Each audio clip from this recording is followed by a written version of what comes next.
How's it going, everybody? Welcome back to the channel. My name is Ace, and today we're checking out Sabaton to Hell and Back. So it's been a while since I checked out Sabaton, and this one was on the request list to check out. I have just the smallest amount of info about this song. So it's about Audie Murphy, who was a soldier in World War II, and he was from Texas, which I'm also in Texas, so I thought that was pretty fitting. So yeah, I'm excited to check this one out, so I say we go ahead and get started. And without further ado, Sabaton to Hell and Back. Here we go. In World War II, millions of soldiers went into battle far away from their homes, and many of those who returned faced an enemy just as formidable as the forces they fought on the battlefield. Post-traumatic stress disorder was usually treated with quite ineffective yet highly addictive drugs.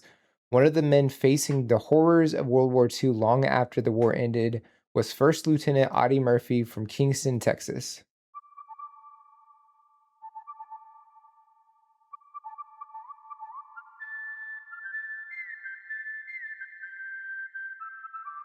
Whistling is interesting. Oh, okay.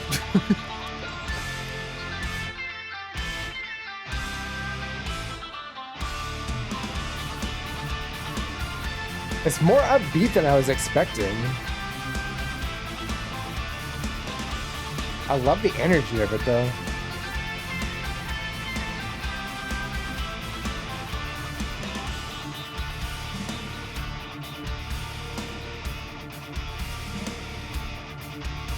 A short man from Texas, a man of the wild, thrown into combat where bodies lie piled.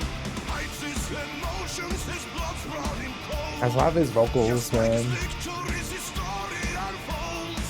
Bright, a white light. If there be any glory in war, let it rest on men like him.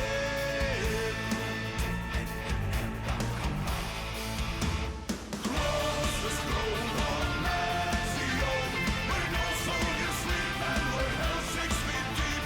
The deathless weight, there's no debate. So charge and attack, going to hell and back. A man of the 15th, a man of can-do. Friends fall around him, and yet he came through. Let them fall face down. Yeah, the paranoia he's experiencing, they're doing a great job demonstrating that.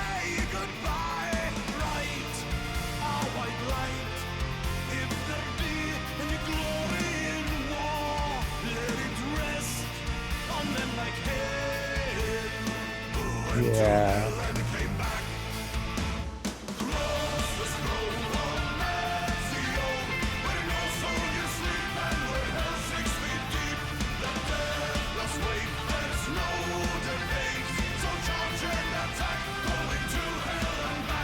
The instrumentation that we're getting from this performance, I was kind of expecting something, I don't know, a little more somber, but no, it's like this energetic and upbeat performance, and it really subverted my expectations of what they were going to do. So I really like that. And how they just started with the whistling and incorporated that throughout this song, I think works really well. It almost sounds like they're adding the spaghetti western influence into this and mixing that in with the power metal. I think that's like a really cool concept. I like that. And then Yokaim with his vocal style, he has that grit that just really enhances the performance just that much more, which is fantastic. And I love with the visuals that we're getting. We're going back and forth between the present and flashbacks that he's experiencing from war, and we're also seeing in real time how he's suffering from the PTSD that he experienced from the war. And I think they're doing a fantastic job demonstrating visually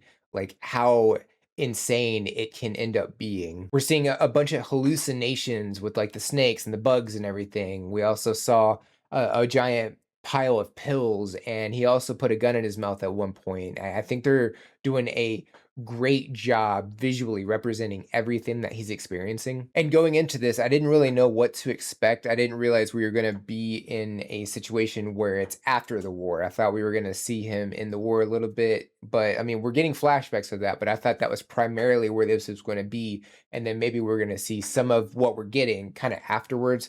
But no, we're like right in the middle of his experience from after the war, which I think is great for this. And I'm ready to check out the rest of it. Let's go ahead and get back to it. So here we go.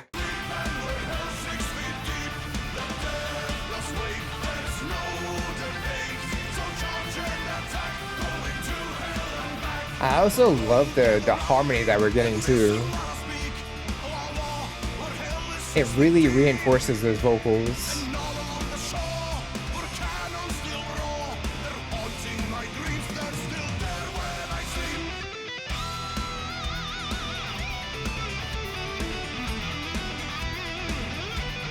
Ah, he's just going to town on the room, man.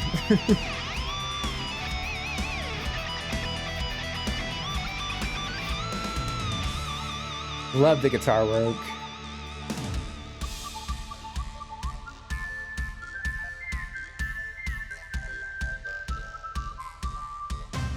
Are they using like the mouth harp? Is that what it's called?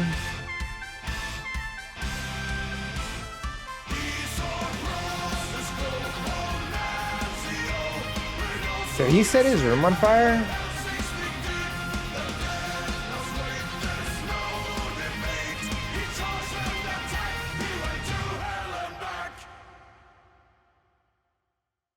I'm not actually sure.